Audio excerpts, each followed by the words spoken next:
We throw around words like entrepreneur, business owner, and CEO like they're interchangeable, but they're not.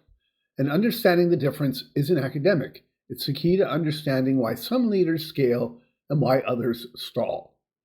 9 months ago, many of my clients were facing difficult conversations and difficult decisions. But underneath all of that was a deeper issue. Who am I in the way I lead? Am I a disruptor, a stabilizer, a builder, a true CEO? Let's start at the beginning. Entrepreneurs live in the world of possibility. They see gaps others don't. They chase ideas no one asked for, but everyone ends up needing.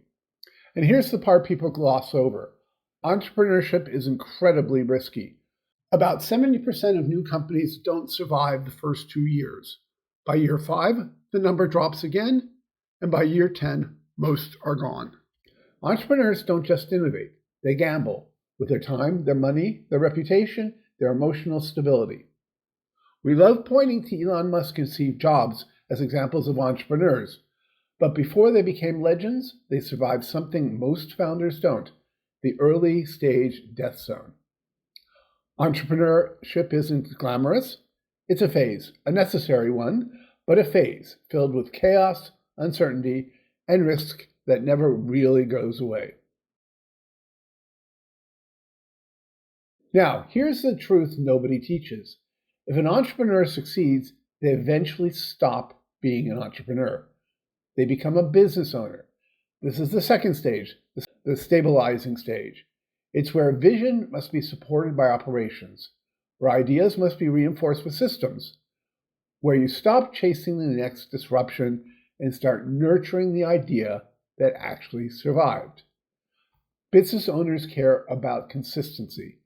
They build out routines, define processes, and make sure the business can function without nonstop adrenaline.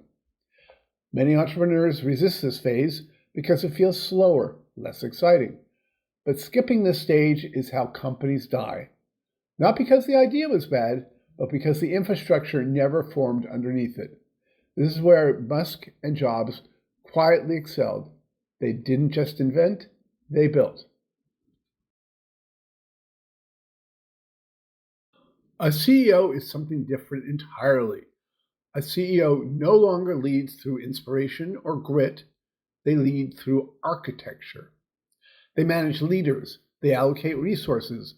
They think in decades, not months. They carry the weight of investors, markets, teams, innovation, and culture all at once. And here's what's fascinating. Most founders never make it here. Some don't want to. Some simply can't. A CEO sees the entire chessboard. They move pieces others don't even notice. They build the machine that builds the product. So while Musk and Jobs liked calling themselves entrepreneurs, the reality is that they evolved through all 3 stages: entrepreneur, business owner, CEO, faster than most people can comprehend. Entrepreneurs lead with adaptability and speed. Just try it. Let's see what happens. Business owners lead with structure. Let's make the predictable and repeatable. Let's make this predictable and repeatable. CEOs lead with strategy. How do all the parts work together to serve the mission? Each stage requires a different nervous system, and mismatching the style to the stage is how organizations collapse.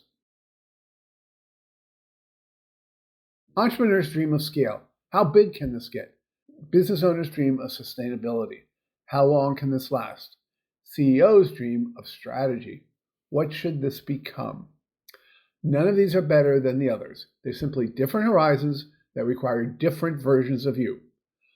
Entrepreneurs must evolve into business owners if they want their company to live. Business owners can evolve into CEOs if they want their company to grow. And CEOs sometimes tap back into their entrepreneurial instincts when markets shift or innovation calls. Leadership isn't a title, it's an evolution.